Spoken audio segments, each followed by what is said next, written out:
This is Mo, and Mo actually stands for Eskimo. He actually came into us last year, and he had been born that year, hatched that year, I should say. And he was still very, very fuzzy and looked very much like a baby when he came in. We actually found that he had a very, very well-healed fracture in one wing that we didn't even know was there. And then he also had a dislocation. And the dislocations in birds are much different than they are in humans. They can't really be fixed in a bird. So he cannot fly, and he'll be with us for the rest of his life. And I think that in and of itself is very rewarding to think about. You know, this bird, if we hadn't been here, in the wild would have perished already. He would be dead at this point. And it's a sobering thought, and it is very rewarding to know that we've had such a profound impact on his life. And now with us, he will have food available to him. He will have the best medical care we can give him. You know, the university vet school works really, really closely with us, and they do so much for us. And it's awe-inspiring. The first bird I worked with was a great horned owl like Mo, and it's a very awe-inspiring experience to be this close to such a powerful creature and such an amazing creature.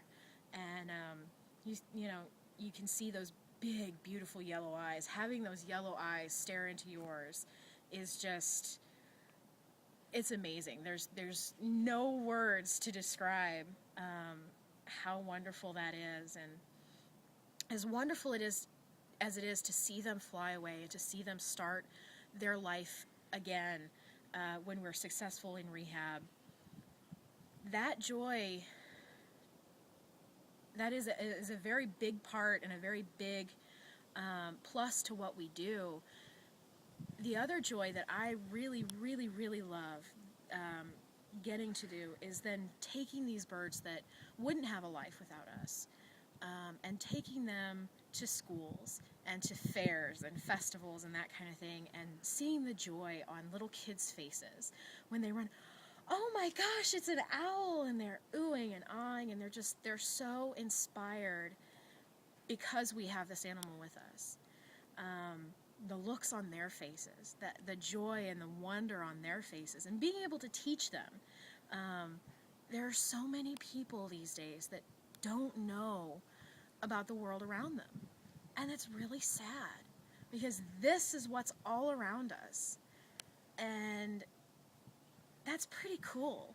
Or at least I think it's really cool. I might, be a bit of a nerd, and I fully admit that, but this is the kind of thing that surrounds us, and we need to have if not a love, an appreciation for it. And that's why this part of my job is so rewarding, knowing that we have that opportunity to educate people, to pass on that knowledge, so that, even if just one more person knows why it's so important, I've done my job. And that is so rewarding to me, just to be able to pass on a little bit of that knowledge and a little bit of those reasons why I think this is so important.